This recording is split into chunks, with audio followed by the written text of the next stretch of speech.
வாழ்க வையகம், வாழ்க வையகம், வாழ்க வளமுடன். குரு வாழ்க, குருவே துணை. கவி 7. குரு வணக்கம். அறிவேதான் தெய்வம் என்றார் தாயுமானார்.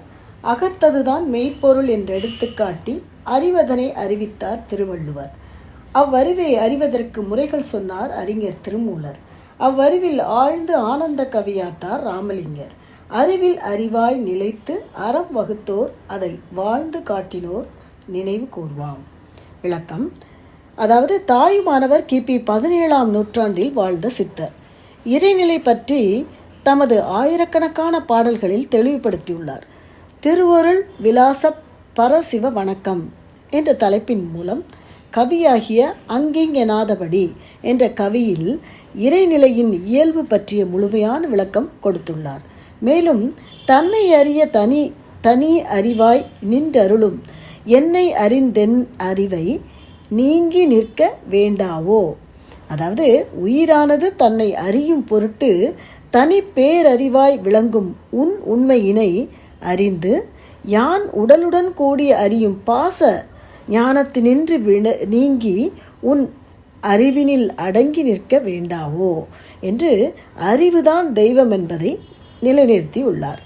திருவள்ளுவரும் 2000 ஆண்டுகளுக்கு முன்பே ஐயப்படாது அகத்தது உணர்வானை தெய்வத்தோடு ஒப்பக்குழல் என்று உடலுக்குள் உயிர், உயிருக்குள் அறிவு, அந்த அறிவே தெய்வம், அந்நிலை உணரப் பெற்றவர்கள் தெய்வமாகவே வாழ்வார்கள் என்கிறார்கள். திருமூலரும் 1500 ஆண்டுகளுக்கு முன்பே தன்னை தான் அறிய தனக்கொரு கேடில்லை, தன்னை அறியாமல் தானே கெடுகின்றான், தன்னை அறியும் அறிவை அறிந்த பின் தன்னையே அர்ச்சிக்க தான் இருந்தானே என்று தவம் செய்வதன் மூலம் தன்னையும் அறியலாம், தலைவனையும் அறியலாம் என்று அதற்கான வழிமுறைகளையும் கூறியுள்ளார். ராமலிங்கரும் என்ன சொல்றாரு? அருட்பெருஞ்சோதி தனிப்பெருங்கருணை என்றும், ஜோதி ஜோதி ஜோதி சுயம், ஜோதி ஜோதி ஜோயி பரம் என்றும் ஆனந்த கவிகளை வெளிப்படுத்தினார்.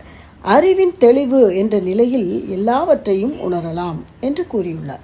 அறிவுதான் தெய்வம் என்பதை உறுதிப்படுத்தி அறவழி வாழ்வில் வாழ்ந்து காட்டி வழியும் காட்டியுள்ள குருமார்களை எப்போதும் நினைவில் நிறுத்தி வாழ்வோம். வாழ்க வளமுடன். வாழ்க வளமுடன். அருட்பேராற்றல் கருணையினால் உடல் நலம், நீளாயுள், நிறை செல்வம், உயர்ப்புகள், மெஞ்ஞானம் ஓங்கி வாழ்வீர்கள். வாழ்க வளமுடன். லைக் பண்ணுங்க, ஷேர் பண்ணுங்க, சப்ஸ்கிரைப் பண்ணுங்க.